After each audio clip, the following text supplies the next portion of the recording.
NCM learning centre. வணக்கம் நண்பர்களே. நம்ம NCM லேர்னிங் சென்டர் மூலமா இப்போ ரீசெண்டா TNPSC நடத்திய கம்பைன்ட் டெக்னிக்கல் சர்வீஸ் எக்ஸாமினேஷன்ஸ் 2024 அதோட கொஸ்டின்ஸ் அண்ட் சொல்யூஷன்ஸ் வந்து சப்ஜெக்ட் வைஸ் நம்ம டிஸ்கஸ் பண்ணிட்டு இருக்கோம்.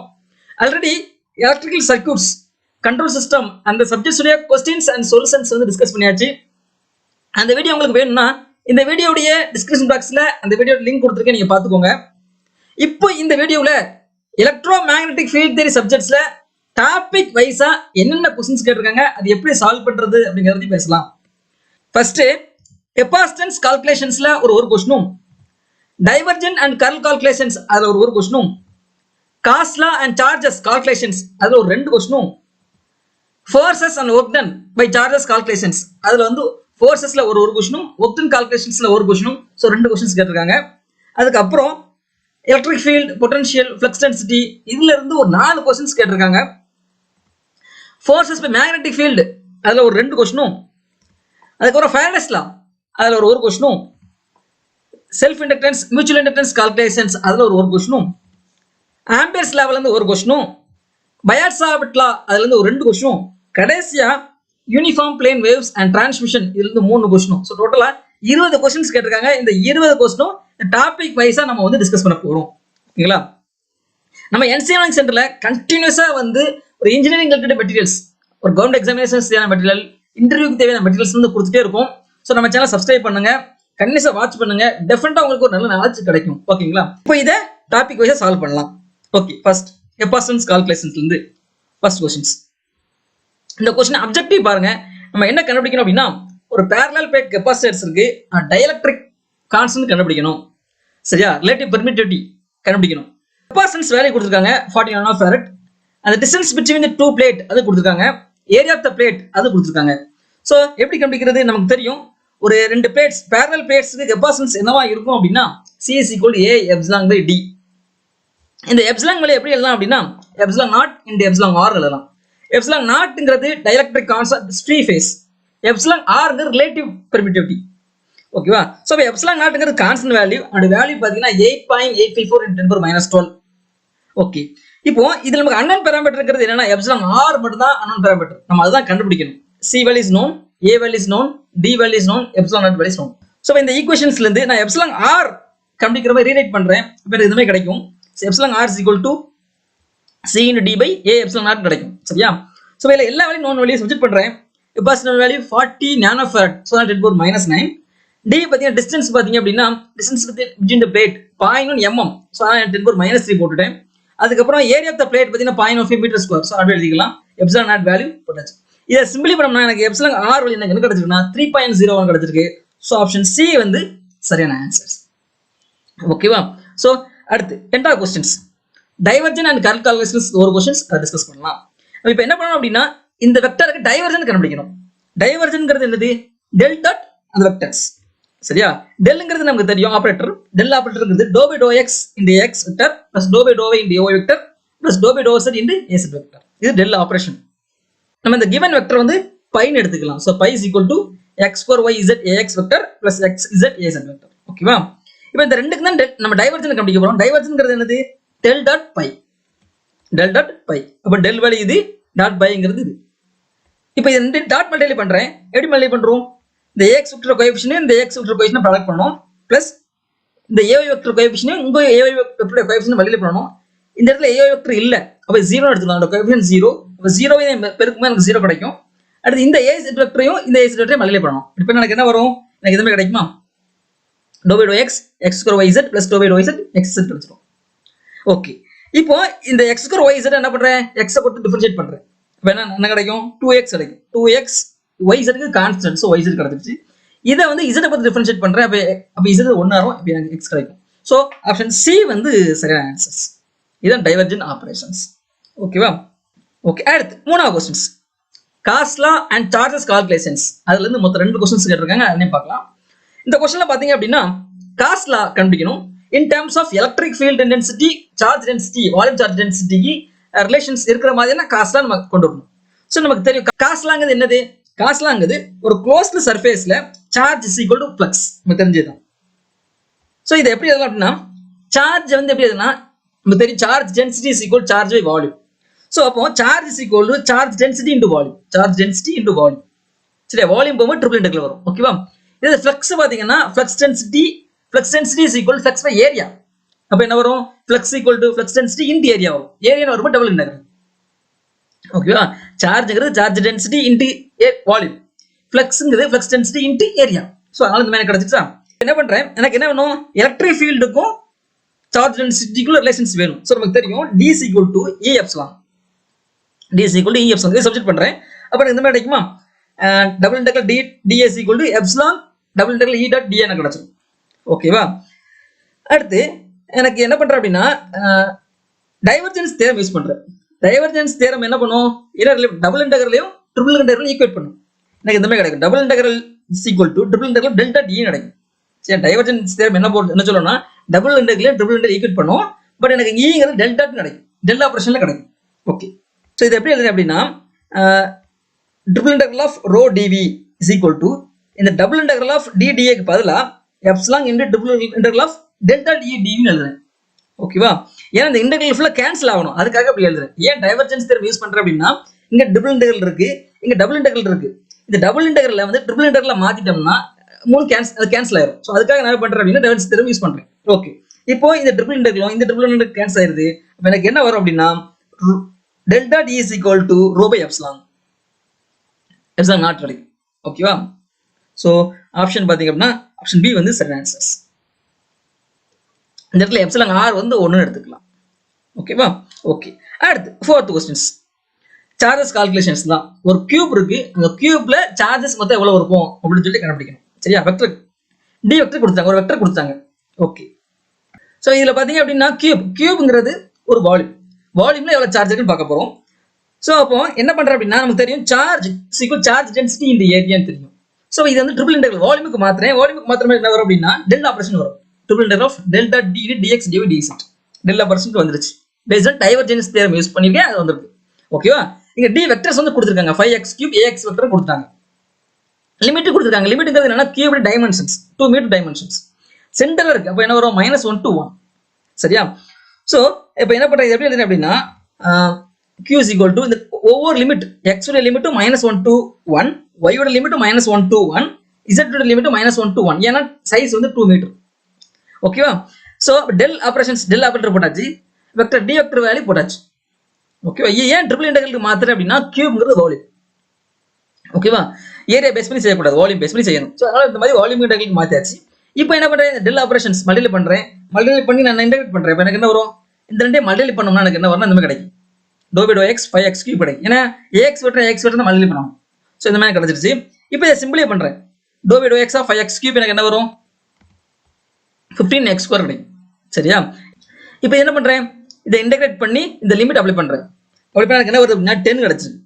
சரியா, திரும்ப இதை நான் வந்து இன்டெகிரேட் பண்றேன், இது கான்ஸ்டன்ட் தான். அப்போ இன்டெகிரேட் பண்ணா எனக்கு y கிடைக்கும், அந்த லிமிட் அப்ளை பண்றேன். அப்போ எனக்கு என்ன வரும் 2 எனக்கு வரும். ஸோ 10 into 2 z இன்டெகிரேட் பண்ணோம்னா அதுக்கு 2 கிடைக்கும். ஸோ இதை சிம்பிளை பண்ணோம்னா எனக்கு 40 வரும். ஸோ ஆப்ஷன் டி வந்து சரியான ஆன்சர்ஸ். 40 கூலும்ங்கிறது சரியான ஆன்சர்ஸ். ஓகே, அடுத்த questions, forces and work done by charges calculations. இல்லை ஃபர்ஸ்ட் கொஸ்டின்ஸ் பார்த்தீங்கன்னா ஃபோர்சஸ் ஏரியாலேருந்து கேட்டிருக்காங்க, கூலும்ஸ் லாலேருந்து கேட்டிருக்காங்க. ரெண்டு சார்ஜ் இருக்கும்போது ஒரு டிஸ்டன்ஸ்ல இருந்துச்சுன்னா கண்டிப்பா ரெண்டு சார்ஜ் இடையில ஒரு ஃபோர்ஸ் இருக்கும். ரெண்டுமே சேம் போலாரிட்டி சார்ஜஸ் தான் கண்டிப்பா ரிப்பல் ஆகும், டிஃபரெண்ட் தான் அட்ராக்ட் ஆகும், உங்களுக்கு தெரியும். இப்போ என்ன பண்றேன், Q1 Q2 ரெண்டு சார்ஜ் இருக்கு. சரியா, Q1 உடைய சார்ஜ் வேல்யூ 2 நானோ கூலும், Q2 உடைய சார்ஜ் வேல்யூ 3 நானோ கூலும். சரியா, அப்படி சரியா. இதுல இன்கரெக்ட் ஸ்டேட்மெண்ட் எது அப்படின்னு சொல்லி கேட்கறாங்க. ஒவ்வொன்றா பாருங்க. கூலும்ஸ் லா ஈக்குவேஷன்ஸ் நமக்கு தெரியும், force is equal to Q1 Q2 by 4/epsilon into r². r வந்து டிஸ்டன்ஸ் பிட்வீன் தி 2 சார்ஜ். சரியா, அப்போ இந்த distance between the 2 charge value குறைய ஃபோர்ஸ் வேல்யூ கூடும். எப்படி கூடும், லீனியரா கூடுமா, லீனியரா கூடாது. ஏன்னா இது square of the term.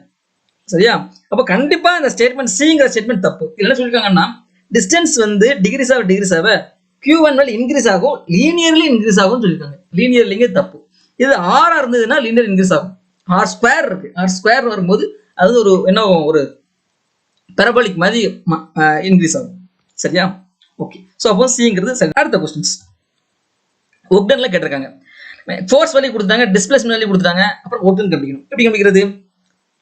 So நமக்கு தெரியும் work done is equal to force into displacement. ஒரு ஆப்ஜெக்டை தள்ளுறோம், எவ்வளவு தூரத்துல விழுது, எவ்வளவு ஃபோர்ஸ் கொடுக்குறோம், அது ரெண்டையும் மல்டிப்ளை பண்ணா ஒர்க் கிடைச்சிடும். சரியா? So work done equal to force into displacement. So இப்போ இதுல ஃபோர்ஸ் வேல்யூ வெக்டர் தெரியும், டி வெக்டர் தெரியும். ஸோ ரெண்டையும் மல்டிப்ளை பண்றேன், டாட் மல்டிப்ளிகேஷன்ஸ் பண்றேன். அப்போ என்ன வரும் எனக்கு ஆன்சர்ஸ்? சிம்பிளை பண்ணோம்னா ஒர்க் டன் வந்து 20 நானோ ஜூல். ஸோ ஆப்ஷன் டி வந்து ஆன்சர்ஸ். ஓகேவா? அடுத்து electric field, potential, flux density calculations. இதுல இருந்து ஒரு 4 क्वेश्चंस கேட்டிருக்கேன், நல்லா பார்க்கலாம். ஃபர்ஸ்ட் क्वेश्चंस பாத்தீங்கன்னா பொட்டன்ஷியல் கண்டுபிடிக்கணும்.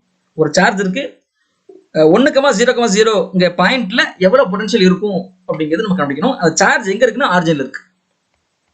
சரியா? சோ பொட்டன்ஷியல் ஃபார்முலா என்ன? Potential V is equal to Q by 4 by epsilon into R. Rங்கிறது என்னது? டிஸ்டன்ஸ் between the பாயிண்ட்டும் சார்ஜ். இந்த சார்ஜுக்கும் அந்த பாயிண்ட்டுக்கும் இடைப்பட்ட டிஸ்டன்ஸ். ஓகேவா? இது வந்து Q வேல்யூ நான் வேல்யூ, R மட்டும் தான் கண்டுபிடிக்கணும், டிஸ்டன்ஸ் கண்டுபிடிக்கணும். ரெண்டு பாயிண்ட் கொடுத்திருக்காங்க, ரெண்டு பாயிண்ட் வச்சு எப்படி டிஸ்டன்ஸ் கண்டுபிடிக்கிறது நமக்கு தெரியும். இப்போ ஒரு ரெண்டு பாயிண்ட் இடையில டிஸ்டன்ஸ் கண்டுபிடிக்கணும்னா ஃபார்முலா என்ன வரும்?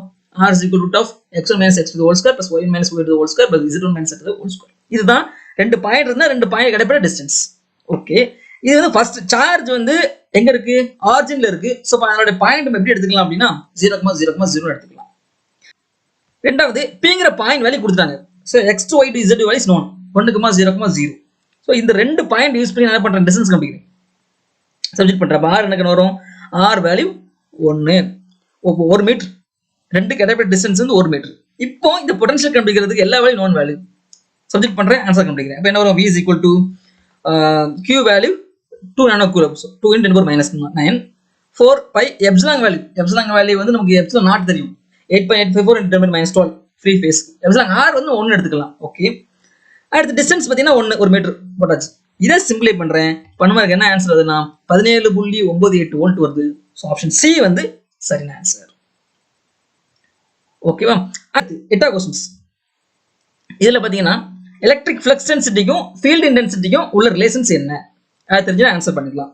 ஸோ நமக்கு தெரியும் D is equal to E epsilon, இதுதான் ரிலேஷன்ஸ். ஸோ டேரக்டா எழுதிடலாம். அப்போ எலக்ட்ரிக் ஃப்ளக்ஸ் டென்சிட்டிங்கிறது என்னன்னா product of electric field intensity into permittivity. சரியா? அப்போ permittivity multiplied by electric field intensity தான் electric flux density. Option A தான் சரியான ஆன்சர்ஸ். இந்த ஃபார்முலாக்கான ஜஸ்டிஃபிகேஷன் பாத்தீங்கன்னா நமக்கு தெரியும், கெப்பாசிட்டன்ஸ் ஃபார்முலா தெரியும். Capacitance equal to charge by potential. Capacitance equal to charge by potential. Charge எப்படி எழுதலாம்? சார்ஜ் வந்து charge density in the area எழுதலாமா? சார்ஜ் வந்து charge density in the area தான் போடுறோம். Charge density in the area, charge பதிலா எழுதியாச்சு. Okay, அப்போ இந்த பொட்டன்ஷியலுக்கு பதிலா எப்படி எழுதலாம்னா potential equal field into displacement. V க்கு பதிலா எப்படி எழுதலாம்? Potential equal field into displacement. V is equal to ED இல்லையாச்சா? சரி, நமக்கு தெரியும் கெப்பாசிட்டன்ஸ் ஃபார்முலா தெரியும், basic formula A epsilon by D தெரியும். சரியா? இப்போ இந்த ரெண்டையும் கம்பேர் பண்றேன். இந்த ரெண்டையும் கம்பேர் பண்ணா என்ன வரும்? A க்கு பதிலா A, D க்கு பதிலா D. அப்போ என்ன இருக்கு? எப்சிலான் க்கு பதிலா என்ன இருக்கு? D by E இருக்கு. சரி, அப்போ இதுல இருந்து D is equal to E epsilon கிடைச்சிருச்சா? இதுதான் ஜஸ்டிஃபிகேஷன்ஸ். அப்போ எலக்ட்ரிக் ஃப்ளக்ஸ் டென்சிட்டி அப்படிங்கிறதுனா permittivity multiplied by electric field intensity. Option A வந்து சரியான ஆன்சர்ஸ். அடுத்து 9th क्वेश्चंस. நாம இதுல பாத்தீங்கன்னா டெல் கிராஸ் E வேல்யூ கண்டுபிடிக்கணும். சரியா? சோ நமக்கு தெரியும் இந்த ப்ராப்பர்ட்டீஸ் ஆஃப் டைவர்ஜென்ஸ், கர்ல் அது தெரிஞ்சிச்சு நம்ம ஆன்சர் பண்ணிடலாம். For any vector del cross E value வந்து 0 தான். அது எலக்ட்ரிக் ஃபீல்ட் இன்டென்சிட்டி தான் இருக்கணும் அவசியம் இல்லை. Any vector del cross vector value வந்து 0. ஸோ ஆப்ஷன் ஏ வந்து சரியான ஆன்சர்ஸ். இது பார்த்தோன்னே ஆன்சர் பண்ண முடியாது. அடுத்து 10th क्वेश्चंस. இதுல பாத்தீங்க அப்படின்னா ஒரு காசியன் சர்ஃபேஸ் இருக்கு. இந்த காசியன் சர்ஃபேஸ்ல நெகட்டிவ் சார்ஜா இருக்கு அப்படின்னா அந்த நார்மல் காம்பனன்ட் ஆஃப் D வந்து எப்படி இருக்கும்? எலக்ட்ரிக் ஃப்ளக்ஸ் டென்சிட்டியோட டைரக்ஷன் வந்து எப்படி இருக்கும் அப்படின்னு சொல்லி கேட்குறாங்க. ஸோ நமக்கு தெரியும் எலக்ட்ரிக் ஃபீல்ட் டைரக்ஷன்ஸ் எப்படி இருக்கும்னா டுவர்ட்ஸ் நெகட்டிவ் சார்ஜ், இது அவே ஃப்ரம் பாசிட்டிவ் சார்ஜா இருக்கும். எலக்ட்ரிக் ஃபீல்டோட டைரக்ஷன் வந்து எப்பவுமே டுவர்ட்ஸ் நெகட்டிவ் சார்ஜா இருக்கும், அவே ஃப்ரம் பாசிட்டிவ் சார்ஜா இருக்கும். இன்னொரு பாயிண்ட், எலக்ட்ரிக் ஃபீல்டும் இந்த எலக்ட்ரிக் ஃப்ளக்ஸ் டென்சிட்டி ப்ரொபோர்ஷனல், ரெண்டுமே சேம் டைரக்ஷன்ல தான் இருக்கும். சரியா? இப்போ எலக்ட்ரிக் ஃப்ளக்ஸ் டென்சிட்டி டைரக்ஷன் எப்படி இருக்கும்? Towards the negative charge. Towards negative charge என்ன வரும்? ஒரு காசியன் சர்ஃபேஸா இருந்ததுன்னா இன்வெர்ஸா தான் வரும். ஸோ ஆப்ஷன் பி வந்து சரியான ஆன்சர்ஸ். ஓகேவா? இதே பாசிட்டிவ் சார்ஜா இருந்ததுன்னா என்ன இருக்கும்? அவே ஃப்ரம்ல இருக்கும்போது நமக்கு வந்து அவுட்வர்ட்ஸ்ல இருக்கும். சரியா? ஓகே, அடுத்து 11th questions. Forces by magnetic field calculations. இதுல என்ன அப்படின்னா ஒரு கண்டக்டர் இருக்கு, அது லைக் கரண்ட் பாஸ் ஆகுது. அப்போ அதோட ஃபோர்ஸ் வேல்யூ எப்படி இருக்கும்? ஸோ நமக்கு தெரியும் force experience by conductor to the magnetic field பார்த்தீங்கன்னா F வேல்யூ PIL sin theta. P Pங்கிறது என்னன்னா மேக்னெட்டிக் ஃபீல்ட், ஐங்கிறது கரண்ட், எல்ங்கிறது லென்த் ஆஃப் த கண்டக்டர், தீட்டாங்கிறது என்னன்னா அந்த மேக்னெட்டிக் ஃபீல்டுக்கும் கண்டக்டருக்கும் என்ன டைரக்ஷன்ல இருக்கு, பேரலல் இருக்கா பெர்பெண்டிகுலர் இருக்கா, எவ்வளவு ஆங்கிள் வித்தியாசத்துல இருக்கு, இது சைன் தீட்டா. சரியா? இப்போ எஃப் வேல்யூ 0 எப்போலாம் 0 ஆகும்? பி வேல்யூ 0 வந்தா 0 வரும் கண்டிப்பா. ஃபீல்டு 0னா கண்டிப்பா ஃபோர்ஸ் 0. இல்ல கரண்ட் வேல்யூ 0 வந்தா கண்டிப்பா ஃபோர்ஸ் வேல்யூ 0. இல்ல மூணாவது பாயிண்ட் என்ன அப்படின்னா கண்டக்டர் வந்து parallel to the field இருந்ததுன்னா theta equal 0வா இருந்ததுன்னா theta 0னா என்ன அர்த்தம்? sin 0 0. அப்போ conductor parallel to the field இருந்ததுன்னா ஃபோர்ஸ் வேல்யூ 0. இங்க என்ன சொல்லிருக்காங்க? Conductor parallel to the field. Conductor parallel to the field னு வைக்கும்போது ஃபோர்ஸ் வேல்யூ 0 தான் வரும். ஆப்ஷன் டி வந்து சரியான ஆன்சர். இது கண்டக்டர் பெர்பெண்டிகுலர் டு தி ஃபீல்டா இருந்ததுன்னா தீட்டா வந்து 90 டிகிரி அடையும். இல்ல 90 டிகிரி இருந்தா sin 90 வந்து 1. அப்போ f வேல்யூ PL கிடைக்கும். சரியா? கண்டக்டர் பெர்பெண்டிகுலர் டு தி ஃபீல்டா இருந்ததுன்னா ஆப்ஷன் பி சரி. கண்டக்டர் parallel டு தி ஃபீல்டா இருந்ததுன்னா ஆப்ஷன் டி வந்து சரி. இங்க கொடுத்திருக்கிறது parallel to the field. So option D தான் சரியான ஆன்சர். ஓகேவா? அடுத்து 12 क्वेश्चंस. ஒரு பெர்ஃபெக்ட் கண்டக்டருக்கு ஃபீல்ட் ஸ்ட்ரென்த் ரேஷியோ எடுக்கிறோம். சரியா? எப்படின்னா ஸ்கின் டெப்த்துக்கும் சர்ஃபேஸுக்கும் நம்ம என்ன பண்றோம்? ரேஷியோ எடுக்கிறோம். அந்த ரேஷியோ எடுத்தோம்னா அந்த வேல்யூ என்ன வரும் அப்படின்னா e⁻−1 அதாவது 36.8 வரும். சப்போ 36.8% எனக்கு கிடைக்கும். ஆப்ஷன் சி வந்து சரியான ஆன்சர். இது பார்த்து ஆன்சர் பண்ணக்கூடியதான். ஓகேவா? அடுத்து 13 क्वेश्चंस. ஃபாரடேஸ் லா வந்து கேட்டிருக்காங்க. ஃபாரடேஸ் லா ஓட ஈக்குவேஷன்ஸ் என்ன? E is equal to -t/dt. பார்த்து ஆன்சர் பண்ணலாம். Electromagnetic inductions law. So change in flux. Change in ஃப்ளக்ஸால தான் நமக்கு என்ன ஆகும்? EF இன்டியூஸ்ட் ஆகும். டைரக்ஷன்ஸ் வந்து அந்த லென்ஸ் லா சொல்லும். என்ன சொல்லும்? Opposite to the produced heat. சரியா? அப்போ லா ஆஃப் எலக்ட்ரோமேக்னெட்டிக் இண்டக்ஷன்ங்கிறது E is equal to -t/dt. 14 questions. Self and mutual inductance calculations கேட்டிருக்காங்க. இண்டக்டன்ஸ் கண்டுபிடிக்கணும். பேசிக்கா இண்டக்டன்ஸ் ஃபார்முலா என்ன? ஒரு காயில கரண்ட் ஃப்ளோ ஆகுது, காயில் டர்ன்ஸ் இருக்கு, லென்த் இருக்கு. அப்போ இண்டக்டன்ஸ் வேல்யூ என்னவா இருக்கும்? பேசிக் ஃபார்முலா என்ன அப்படின்னா L is equal to mu into n square into A by L. Muங்கிறது பெர்மியபிலிட்டி, nங்கிறது நம்பர் ஆஃப் டர்ன்ஸ், Aங்கிறது கிராஸ் செக்ஷனல் ஏரியா, Lங்கிறது லென்த் ஆஃப் தி காயில். ஓகேவா? இதுல எல்லாம் கொடுத்துருக்காங்க. இதுல பாத்தீங்கன்னா சர்க்கம்ஃபரன்ஸ் கொடுத்துருக்காங்க. சர்க்கம்ஃபரன்ஸ் வந்து 100 மில்லிமீட்டர் கொடுத்துருக்காங்க. அப்போ ஒரு காயில ரவுண்டா சுத்துறோம். சர்க்கம்ஃபரன்ஸ்ங்கிறது ரவுண்டா சுத்துறது, அதான் லென்த். சோ அப்ப length is equal to circumference. Length லீனியரா இருந்ததுன்னா லென்த்னு சொல்றோம், சர்க்கிளா இருந்ததுன்னா சர்க்கம்ஃபரன்ஸ் சொல்றோம். சர்க்கம்ஃபரன்ஸ் லென்த் ஒன்று தான். So 100 millimetre. ஓகே. ஏரியா கொடுத்துருக்காங்க. இதே வேல்யூ கிராஸ் செக்ஷன்ல 100 மில்லிமீட்டர் ஸ்கொயர். டர்ன்ஸ் கொடுத்துருக்காங்க 200 டர்ன்ஸ். இங்க மியூங்கிறது பெர்மியபிலிட்டி. பெர்மியபிலிட்டிங்கிறது என்னன்னா mu not into mu R. Non magnetic மெட்டீரியல்ஸ்க்கு பார்த்தீங்கன்னா mu R value 1. Mu naught பார்த்தீங்கன்னா 4/10⁻⁷ அது கான்ஸ்டன்ட். ஸோ அப்போ நான் சப்ஜெக்ட் பண்றேன் L is equal to இது mu naught value. Mu naught equal 4/10⁻⁷. Mu R value 1. So problem இல்லை. Turns n square 200 into 200. Area வந்து காஸ் 100 மில்லிமீட்டர் ஸ்கொயர். 100 மில்லிமீட்டர் ஸ்கொயர்ங்க 10⁻³ 10⁻3. சரியா? ஏன்னா மில்லிமீட்டர் ஸ்கொயர் 2 மில்லிமீட்டர் இருக்கு. So 10⁻³ 10⁻3. Okay. Length circumference 100 millimetre. So 100 into 10⁻3. ஓகேவா? இதை சிம்பிளி பண்றேன். இப்போ நமக்கு ஆன்சர் என்னன்னா 50.26 micro henry. So option B வந்து சரியான ஆன்சர்ஸ். அடுத்து 15 क्वेश्चंस. ஆம்பர்ஸ்ல வந்து கேட்டிருக்காங்க. ஸோ நமக்கு தெரியும் ஒரு சார்ஜ் கேரியர் வந்து ஸ்டேஷனரியா இருந்ததுன்னா அதை சுற்றி எலக்ட்ரிக் ஃபீல்ட் ஃபார்ம் ஆகும்.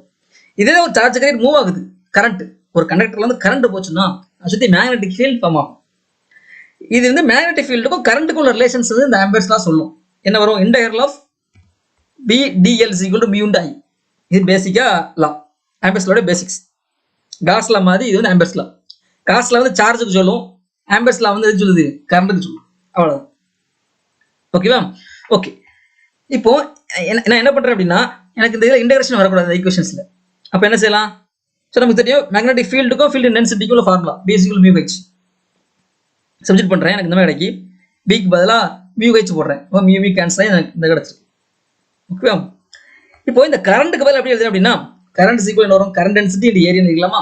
கரண்ட்டுக்கு பதிலாக கரண்ட் டென்சிட்டி இந்த ஏரியா எழுதிக்கலாம். So I is equal to double integral of JdA எழுதிக்கலாம்ல. கரண்ட்டுக்கு பதிலாக கரண்ட் டென்சிட்டி இந்த ஏரியா. ஓகே. ஸோ இப்போ இந்த ஐக்கு பதிலாக இதை ரீப்ளேஸ் பண்ணிடலாமா? எனக்கு இந்த மாதிரி கிடைக்கும். Integral of HDL is equal to double integral of JdA. Okay. இப்போ இந்த HDL நான் என்ன பண்ணேன்? டபுள் இன்டெக்ரலா மாற்றணும். டபுள் இன்டெக்ரலா மாற்றினோம்னா எனக்கு ஈஸியாக நம்ம இன்டெகிரேஷன் கேன்சல் ஆயிடும். ஸோ அப்போ என்ன பண்றேன்? ஸ்ட்ரோக் தேர்ம் என்ன யூஸ் பண்றேன்? ஸ்ட்ரோக் தேர்ம் என்ன பண்ணணும் அப்படின்னா சிங்கிள் இன்டெக்ரல் வந்து டபுள் இன்டெக்ரலா மாற்றும். எப்படி மாற்றும்? சிங்கிள் இன்டெகிரல்ல இந்த கர்ல் மல்டிப்ளிகேஷன்ஸ் ஆஃப் டபுள் இன்டெகிரலா மாற்றும். இது ஸ்டோக் தேர்வு. டைவர்ஜென்ஸ் தேர்வு என்ன பண்ணும், டபுள் இன்டெகிரல் வந்து டபுள் இன்டெகிரலா மாற்றும். But del operations del dot operation இருக்கும். ஸ்டோக் தேர்வு வந்து சிங்கிள் இன்டெகிரல் டபுள் இன்டெகிரலா மாற்றும். But curl cross multiplications. Okay, so இதை சப்ஜெக்ட் பண்றேன். அப்போ என்னங்க வரும், நம்ம கிடைக்குமா, அப்போ double integral cancel. Del cross கைச் இஸ் ஈக்குவல் ஜே, அதாவது கர்ல் ஆஃப் கைச் is equal J. Option D வந்து சரி ஆன்சர்ஸ். ஓகேவா. அடுத்து 12வது கொஸ்டின்ஸ். பயாட்-சாவர்ட் லால இருந்து 2 கொஸ்டின்ஸ் கேட்டிருக்காங்க, ரெண்டையும் டிஸ்கஸ் பண்ணிடலாம். ஸோ பயாட்-சாவர்ட் லா என்ன சொல்லும், இந்த ஆம்பர்ஸ் லாவுடைய நெக்ஸ்ட் வெர்ஷன்ஸ் மாதிரி தான். ஆம்பர்ஸ் லா எப்படி வந்து மேக்னெட்டிக் ஃபீல்டுக்கும் கரண்ட்டுக்கும் உள்ள ரிலேஷன் சொல்லிச்சோ அதே மாதிரி தான் பயாட்-சாவர்ட் லாவும் கரண்ட்டுக்கும் மேக்னெட்டிக் ஃபீல்டுக்கும் உள்ள ரிலேஷன் சொல்லும். என்னன்னா இதான் relations. dB = μ0 I dl sin θ by 4/r². இது ஈக்குவேஷன்ஸ். இந்த எலக்ட்ரோ மேக்னெட்டிக் ஃபீல்ட் தேரி சப்ஜெக்ட் பொறுத்தவரை இல்ல, நீங்க இந்த ஈக்குவேஷன்ஸ் தான் ஞாபகம் வைக்கணும். ஒவ்வொரு லாவுடைய ஈக்குவேஷன்ஸ் ஞாபகம் வைக்கணும். ஞாபகம் வச்சீங்கன்னா ஈஸியா ஆன்சர் பண்ணிடலாம். ஓகே, இதுல பாத்தீங்கன்னா ஃபீல்ட் இன்டென்சிட்டியும் இன்னொரு என்ன ரிலேஷன்ஸ் இருக்கு. இதுல பாத்தீங்கன்னா கண்டிப்பா எலக்ட்ரிக் இன்டென்சிட்டிக்கு இல்ல. ஆப்ஷன் ஏ வந்து தப்பு. ஒர்க் தப்பு.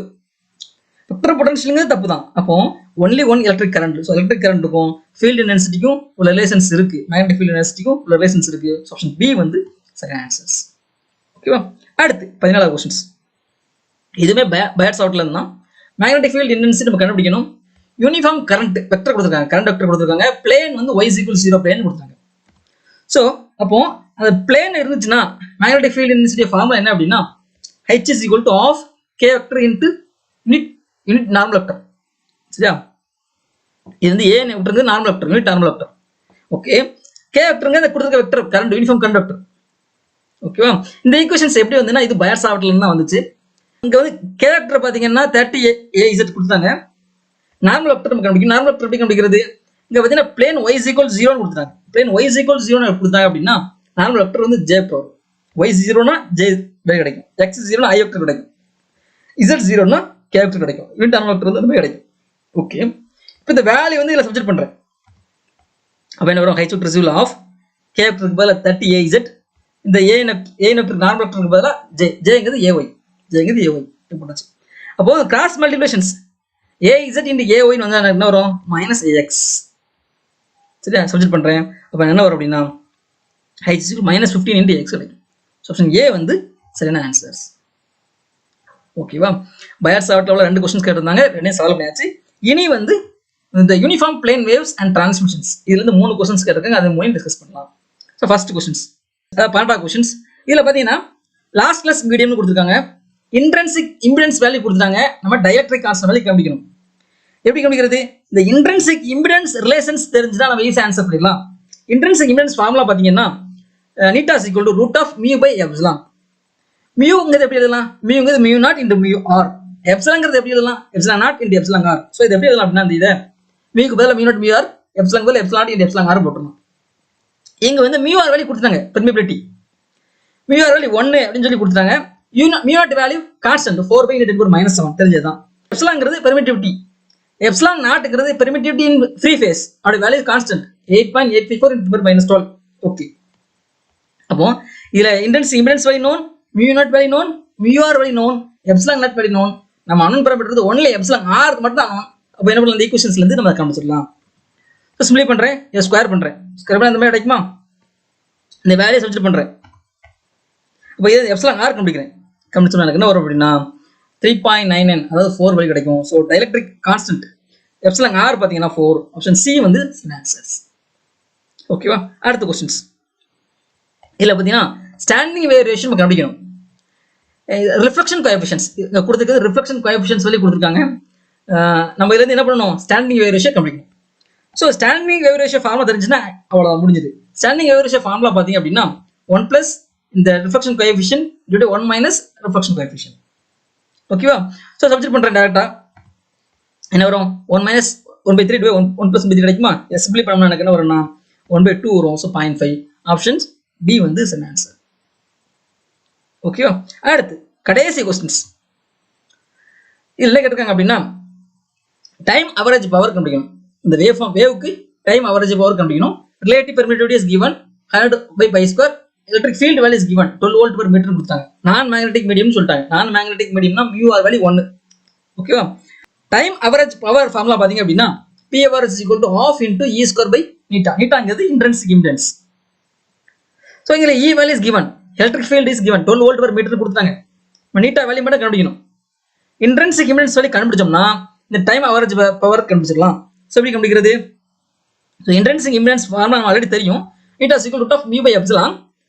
மியூ பதிலாக mu not into mu r எழுதிக்கலாம், எப்சிலான் பதிலாக epsilon not into epsilon r எழுதிக்கலாம். ஸோ இப்போ நமக்கு என்ன வேணும்? மியூ ஆர் வேணும், எப்சிலான் ஆர் வேணும். மியூ ஆர் வேல்யூ 1, ஏன்னா நான் மேக்னெட்டிக் மீடியம்னா mu R value 1. Epsilon r value constant தெரியும், 8.85 × 10⁻12. Mu not constant 4/10⁻7. ஸோ அப்போ இதை சிம்பிளை பண்ணா என்ன வரும் அப்படின்னா eta is equal to 377 by root of epsilon R வரும். இந்த வேல்யூலாம் போட்டு சிம்பிளை பண்ணோம்னா இந்த மாதிரி கிடைக்கும். ஸோ எப்சிலான் ஆர் வேல்யூ 100/π² கொடுத்துருக்காங்க. சப்ஜெக்ட் பண்றேன். சப்ஜெக்ட் பண்ணோம்னா எனக்கு என்ன ஆன்சர் வருது அப்படின்னா இன்ட்ரின்சிக் இம்பிடன்ஸ் வேல்யூ 37.7 × π கிடைச்சிருக்கு. ஸோ இந்த வேல்யூ அப்படிங்க சப்ஜெக்ட் பண்ணோம்னா எனக்கு P அவரேஜ் கிடைச்சிடும், டைம் அவரேஜ் பவர் கிடைச்சிடும். ஸோ சிம்பிளி பண்றேன். அப்போ என்ன கிடைக்கும் வேல்யூ 0.607 கிடைக்கும். இதுல பாத்தீங்கன்னா 6/π² போட்டோம்னா எனக்கு இந்த வேல்யூ கிடைக்கும், 0.607 கிடைக்கும். ஆப்ஷன் சி வந்து சரியான ஆன்சர்ஸ். ஓகேவா? இந்த டிஸ்கஸ் பண்ணதுல உங்களுக்கு ஏதாவது டவுட் இருந்ததுன்னா இந்த வீடியோல கமெண்ட் பாக்ஸ்ல உங்க டவுட்டை போஸ்ட் பண்ணுங்க, அதுக்கான கிளாரிஃபிகேஷன்ஸ் கிடைக்கும். ஓகேங்களா? நம்ம சேனலை கன்வினியஸா வாட்ச் பண்ணுங்க. டெஃபினட்டா கவர்மெண்ட் எக்ஸாமினேஷன்ஸ்ல உங்களை ஒரு நல்ல ஸ்கோர் எடுக்க முடியும். ஓகேங்களா? Good, thank you. Thanks for watching. Click the subscribe button and hit the bell icon for notification. Like, comment and share.